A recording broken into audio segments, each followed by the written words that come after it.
Hello and welcome. My name is Kevin Snyder for AE Tuts Plus, and today I'm going to do a little tutorial on flourishes in 3D.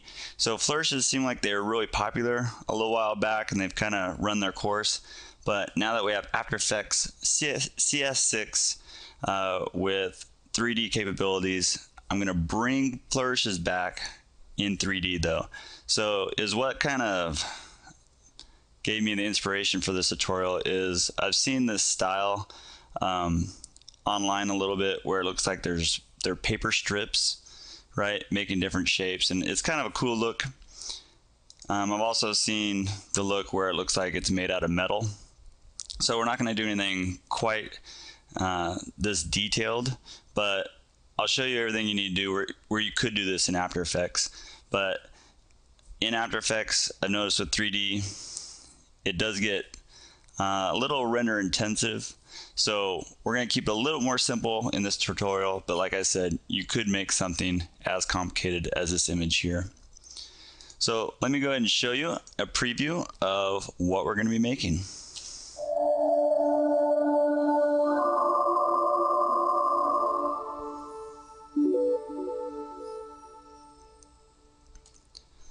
And there you go. It's a pretty straightforward process. We're going to create our design in Adobe Illustrator, and then we're just going to bring that design into After Effects and extrude our paths, animate them on, put in some camera moves, and should be pretty easy. So let's get started. Here we are in Adobe Illustrator. I'm using version CS6, but these steps should work just fine in earlier versions as well. So let's start off by going to File and New. We're going to start off with a document that's 1920 by 1080. Let's go ahead and give this a name.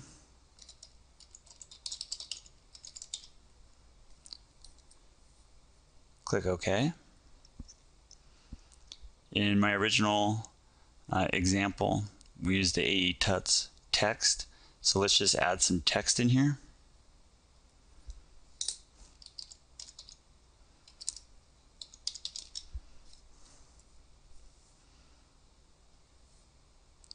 And scale it up. I'm going to change the font to something a little thicker.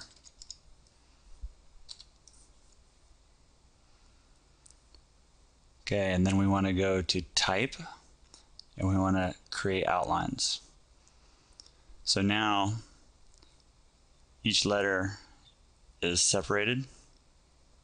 Let's go ahead and get rid of the fill and just outline our text so that we get a better feel of how it's going to look in After Effects.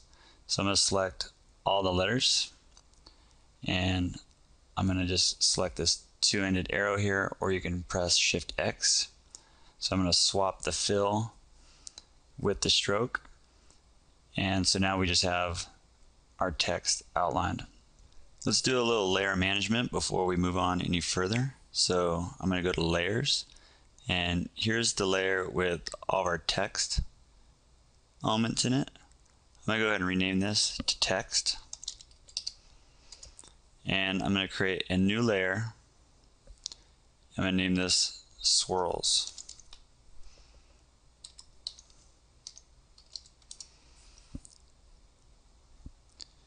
All the swirls or flourishes, whatever you want to call them, all those will be within this layer here, just to keep the swirl elements and the text separated. To create the flourish type design, we're just going to use the spiral tool, okay, which is located right here, right underneath the text tool. Okay, spiral tool. With the spiral tool selected, I can just click once within the document, and I get the spiral tool dialog box. You can select the radius, the decay, how many segments you want it to have, and the direction of the spiral. I'll just leave it with the settings I have now. Click OK, and we have a spiral. Now I want this spiral a little bit bigger, so let's just drag the corner, and I'm going to rotate it a little bit.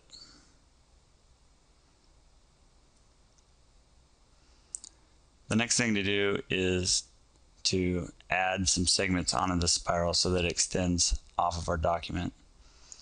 We're going to do that with the pen tool. If I select the last point here on the spiral, with it selected, I can now drag and add to our spiral.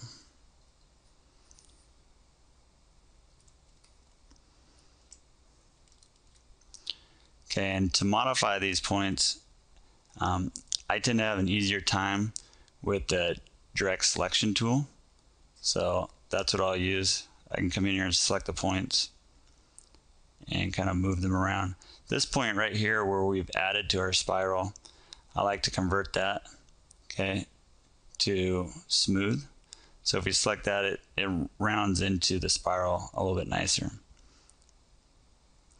So this point here, it's just personal preference, just going in and coming up with whatever you think looks good. Okay. So now that I have that, I'll create another spiral going the other way. So I'll select the spiral tool, click within my document, and I'm gonna select the other orientation, and let's change the number of segments. I'll go down to maybe 7. Okay, and I usually leave the radius alone. I like to change it after it's created, and I actually like the way it looks. So let's just rotate it.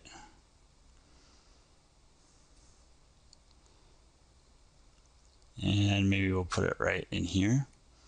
Okay, again, select the pen tool, select this last point on the spiral, and then I'm just going to create something that kind of follows the same contour as this other one.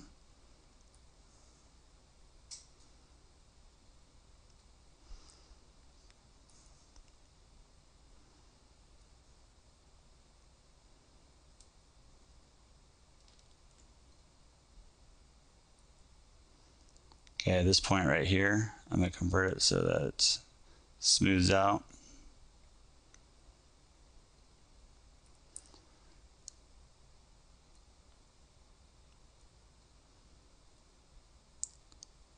Alright, so you kind of get the idea of how I went through and I built this. And like I said, it's just personal preference. You can add as many spirals as you want, as many lines as you want. You know, go crazy here. For this project, I'm just going to kind of keep it simple so that when we're in After Effects, it doesn't get bogged down too much. Let's jump over to the document that I created for AE Tuts. So using the same techniques that I just showed you, I just kept adding spirals and adding segments to the spirals and moving them around with different configurations until I came up with something that I liked. There's only one more thing that we need to do to this document in order to take it into After Effects, and that has to do with the layer structure. So on the right hand side here, if I select layers, I only have 2 layers right now. All my text is in one layer, okay, and all my spirals or all my swirls are in another layer. I need all these to be on their own layer so that when I take it into After Effects, they'll be on their own layer in After Effects. We're going to do that by selecting swirls first, and on the drop down menu within the layers panel, I can choose release to layers, and now you can see for every swirl or spiral here, I have an individual layer. Okay, so I can select them all, and I did that by selecting the first one, hold down shift, select the last one, and I can just move these out from underneath this swirl layer, and that swirl layer now can be deleted.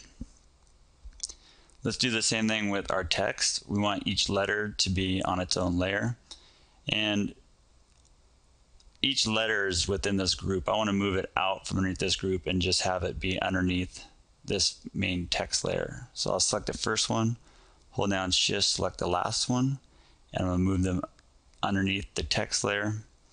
And now we can select the text layer, go down to the drop down menu, release the layer sequence, and each letter is on its own layer. I can select the first one, hold down shift to the last one, and I'm going to move it above the text, the layer titled text, and this text layer where all of our text was, I can go ahead and delete that. The only thing I'm going to do now is I'm going to go into each layer and I'm going to give it a name, just so that when they transfer over into After Effects, it's a little bit easier to figure out which layer is which in here. So this first top layer is the letter A, so I'll double click it and I'm just going to title it A. Pretty inventive. And then we have E, and this is going to be T1 since it's the first T in Tuts. All my layers are named now with some kind of meaningful name.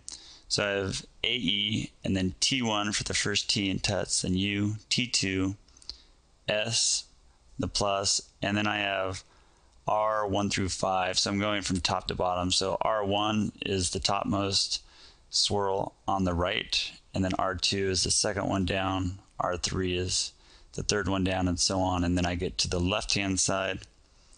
L1 is the topmost swirl on the left, L2 is the second one down, and so on. So this is going to make it a lot easier in After Effects to keep track of what is what in there, instead of just having a bunch of randomly layered layers in there. So the last thing we need to do is just click Save, and let's take this document over into After Effects. In After Effects, let's go ahead and import our Adobe Illustrator file. Press Ctrl-I. We're going to select our file. Down here, I'm going to import it as a composition. Click Open. And so we already have a comp. We're going to double click it. And here's our design from Illustrator. And as you can see, all of our hard work labeling our layers paid off. Here they all are in After Effects, properly labeled, so we can see which layer is which really easily. So now we just need to convert these into shape layers. There's a new option in After Effects CS6. If I select the layer and right click, I can create shapes from vector layer. So I select that, and it's going to turn off the visibility for our Illustrator layer, and it's going to replace it with a shape layer right here. So unfortunately, we have to go through and right click on each one individually and turn these into vector layers. I tried selecting all the layers at once and doing it, but this option is grayed out if we have more than one layer selected. So hopefully that option will become available in future releases of After Effects. But right now we're just going to go individually, one by one, and create shapes from vector layer.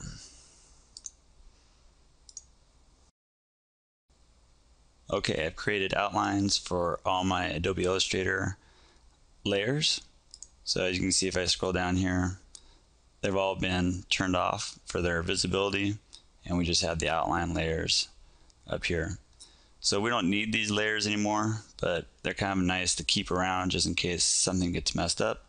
So I'll select the first one, scroll down to the bottom, hold down Shift, select the last one, and I'm going to click the button, this little guy here, to shy the layers, and then click Shy Layers up here just to hide those. Now let's change the color of all of our strokes, and we want to go ahead and also animate them on so they're being drawn on over time. I'm going to select the first shape layer, scroll down to the bottom, hold down Shift to select them all. Up here in the tool panel, I'm going to click the box next to stroke, and we can change the color of all of them at one time.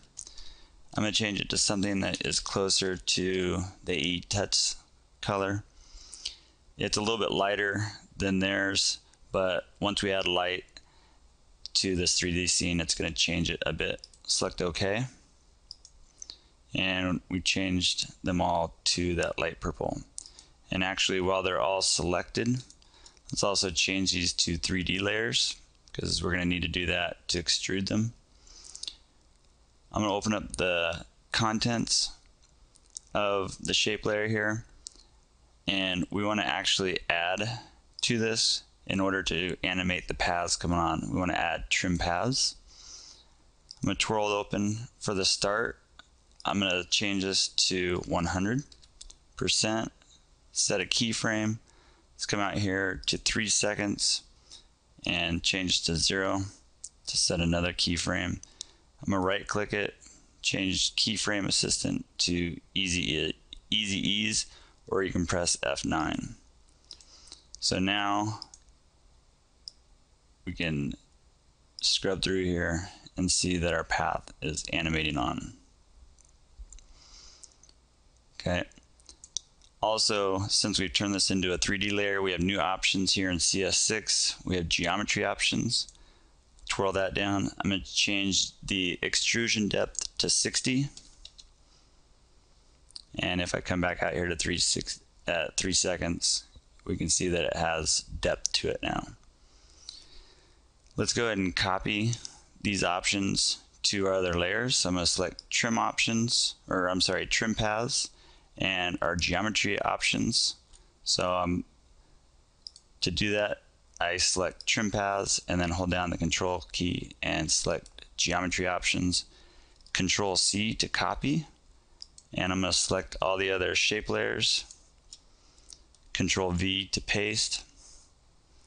And actually I'm going to undo that move just for a second because I want to make sure that I'm at the beginning of my comp here, because that first keyframe in the trim paths is going to be pasted wherever I am on the timeline. So now that I'm at the start of the timeline, I'll go ahead and repaste those options. And if I come out here to 3 seconds, we can see that all of our paths are purple. They are animating on, and they have depth. Now, one thing we want to take a look here, some of these paths are actually starting at the swirl and moving out, and I want them to end at the swirl, so I want them to go the opposite way. So only these two lower swirls are actually going the correct way. So let me show you how you fix that. So we know that lower 5 and lower 4 are okay, but the other paths are not correct. So if I twirl this open and go to contents, group 1, and right here in paths, if I just click here, I can reverse the path direction. Okay, and so now it's going to start off screen and end on the swirl. So I need to do that for these two as well.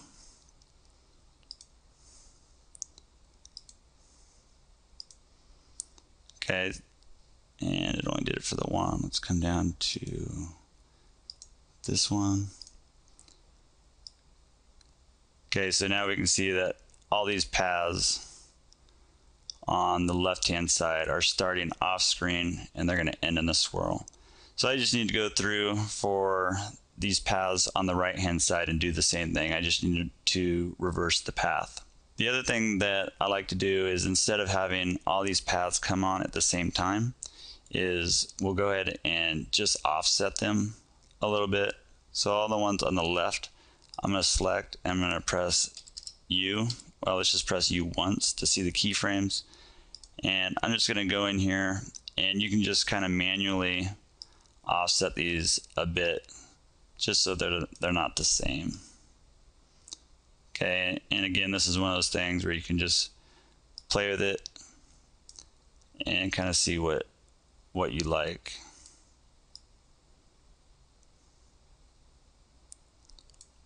Okay, I'll do something like that, and then on the right hand side, I'm going to do the same thing. Press U, and I actually want all these to come on maybe a little bit later. So I'll move them maybe at 2 seconds so that we can kind of build a camera move in here. Let me see where we're at.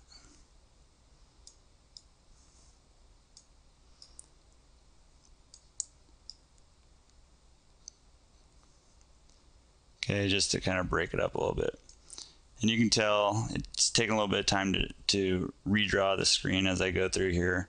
The extrusions really slow things down a bit. I'm using an unsupported graphics card right now, and it definitely helps. I tried it without using the GPU, and it really bogs things down. The last thing I'm going to do is just shift all the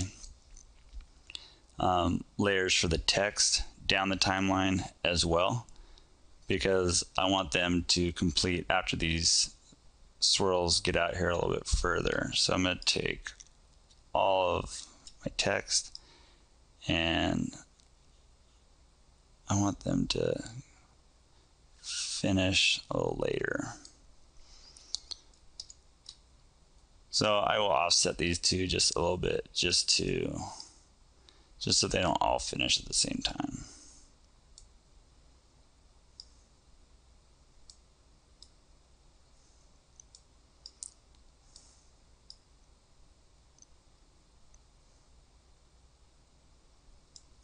Okay, pretty random. So I'm going to select all and collapse those down. Now let's go ahead and add our background and a light to kind of get a little bit closer to our final look.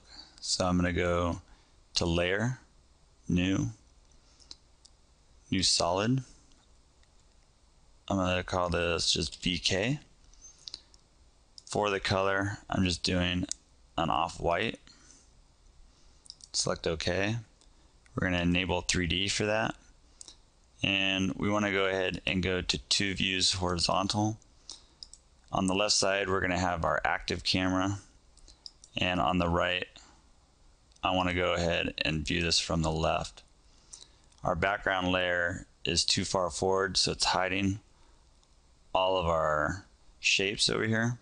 So by selecting the BK layer, I'm going to just drag this back a little bit. And we want these layers to intersect. So don't go too far back. We do want it to intersect with this background plane. We'll go ahead and scale it up a bit. Let's go ahead and add a light. We want to make sure that we have cast shadows on. And I'm going to go with a point light. Let's move it out here a little bit. So in my original project, I had the light up on the y-axis a little bit so it casts shadows down. We can go ahead and increase the intensity a little bit. And we start kind of getting a little bit of a hot spot there. So we can back this up maybe a little bit. And I'm going to turn this down. And remember, I'm over here, I'm still in draft mode, so it's not looking like our final comp yet. In order to cast shadows, we need to select all of our layers. I'm going to press A twice to get the material options, and cast shadows we're going to turn to on. So now we can see that our layers are casting shadows, and it looks a little bit rough in draft mode. Let's go ahead and switch it over to final, just to kind of check to see how this is looking. Okay, as you can see, the shadows are really dark. So I'm going to change the shadow darkness to about 30%, and it really lightens this up quite a bit and makes it look a lot better. I'm also going to go in and let's take a look at the material options for these extrusions. So we can tweak these a little bit and make them stand out just a little bit more.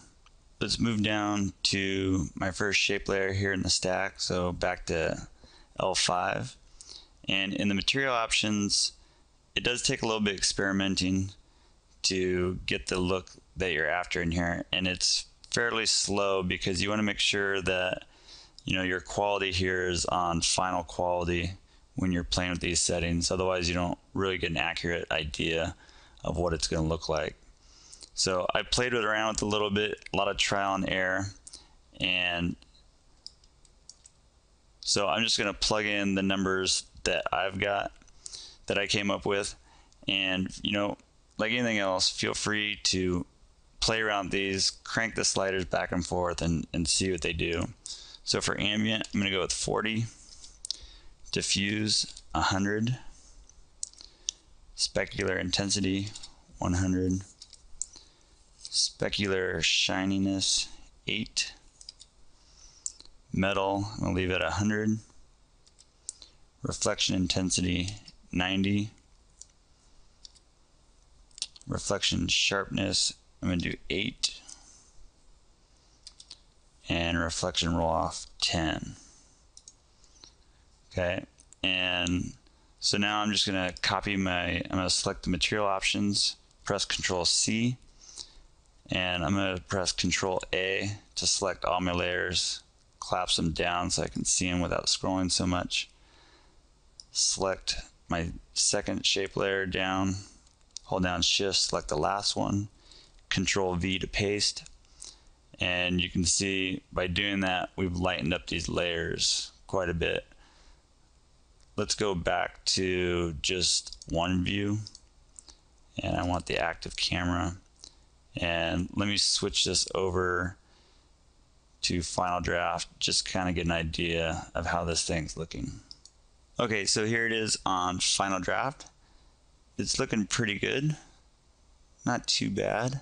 I wouldn't mind if it was a little bit darker in here. So I'm going to select the first one, select the last one, and I'm going to select the stroke again, and I'm going to make this just a little bit darker for this. Select OK. Okay, I think that's looking a lot better. The last thing to do is we're going to put in a few cameras here, put in some camera moves so that we have the camera focused on some of these different regions when these flourishes are coming on.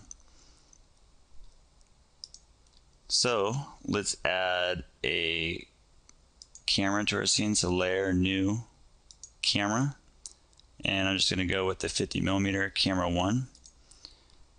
And this camera here, let me switch this to draft. This first camera is going to be actually our last camera, so that we kind of have the whole scene here at the end. Okay. So we'll just kind of trim it for right now, and I'm actually going to lock it. Now if we add another camera on top of this one, whichever camera is the topmost camera will be the active one. So I'm going to go layer, new, camera to add a new one. Okay, I'm going to go to two views. This one will be our active.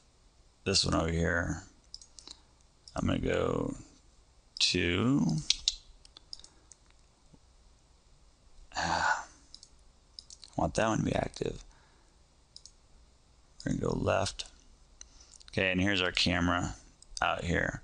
And all I'm going to do is rearrange the camera so that it's a little bit more focused on some of our flourishes as they animate in here. And I think I'll actually go to custom view.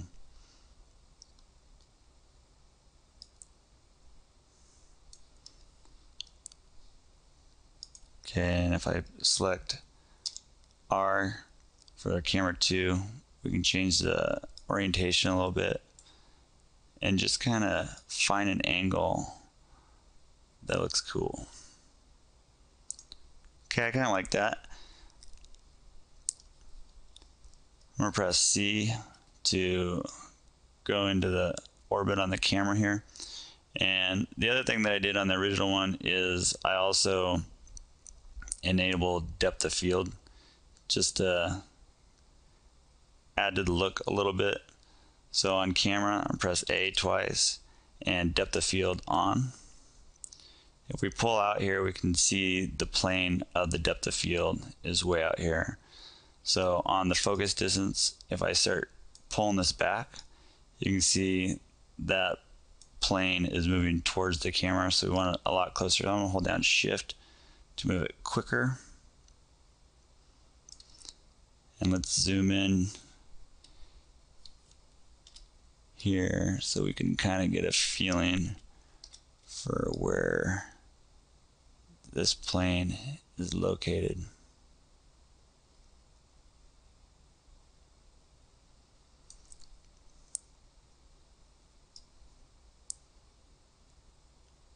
So it's a little tricky because the camera is at an angle to the planes.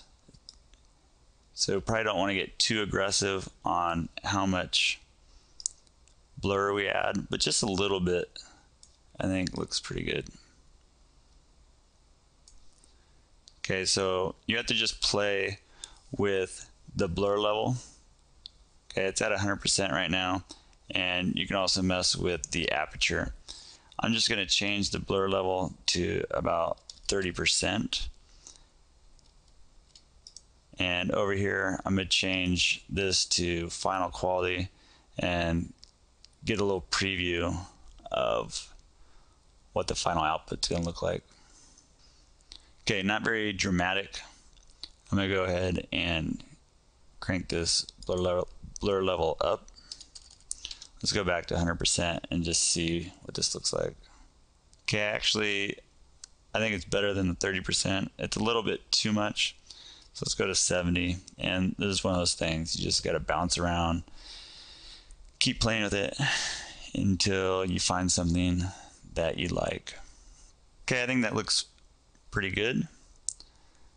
I'm going to go ahead on the right hand side. I'm going to go to, well, let's go to the left. Actually, we'll go to custom view. So with the camera, I'm just going to put in a little camera move here, and at about 2 seconds, let's switch this back. Switch this side back to fast draft.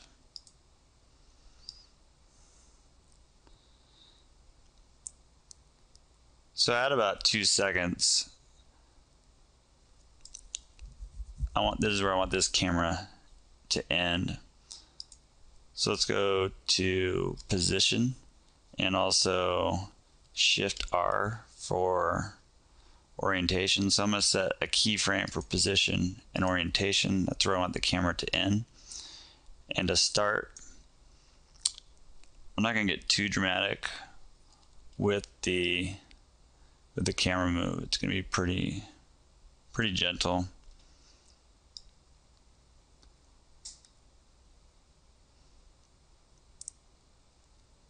Start there, and for an orientation,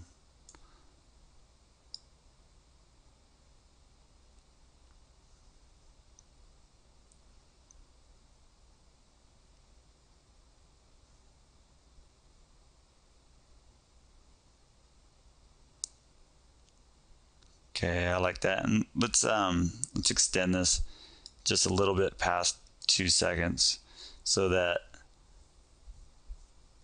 the camera doesn't just stop. We're going to actually trim this camera right here, Alt and the right bracket. So once it gets here, we're going to go to another camera. So let's go layer, new camera, 50mm, say OK. And so we will do the same thing on the other side. I'm just going to set up another camera here.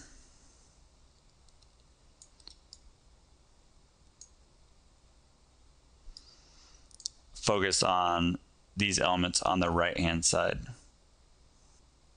Okay, so now my third camera is set up and I just focused on these elements on the right. As I scrub through here, it just kind of follows the elements coming on, just like I did on the first set of elements that come in on the lower left. And to end this, I'm going to take the camera that I started with, and I want it to end showing the full design.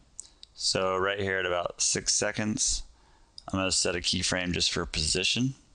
So I select the camera and hit P on the keyboard, turn on the stopwatch, and I'm going to come to the beginning of this particular camera, and I'm going to zoom in just a little bit,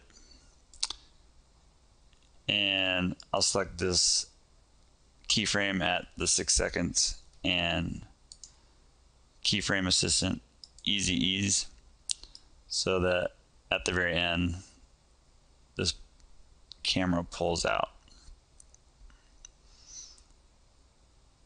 Okay, let me go back to one view.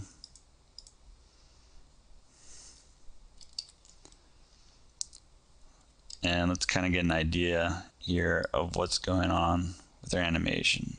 So this is focused on the left elements. This camera is going to jump to the elements on the upper right hand side. And then our last camera is just a nice little pull out showing the entire design. And there's our final look for this tutorial. A couple of things I want to point out. In my final render, I went ahead and enabled the motion blur for all my layers that are animated. Also, I've had my Ray Trace 3D renderer on. So if it's not on, you want to make sure you click up there and you change the renderer from classic 3D to ray traced. Also, in your final render, if you see a lot of noise, you want to go over here into options, and I have my ray tracing quality set to 20. By default, it's on a fairly low value like 3, which makes it a lot faster, but my final image had a fair amount of noise in it. So play with the ray tracing quality, see what you can live with. I think there's some exciting possibilities with Adobe CS6. Looking forward to seeing what other people come up with these new 3D options. If you tackle this tutorial, I would love to see what you come up with. Shoot me a message and send me a link. Thanks for watching and have fun.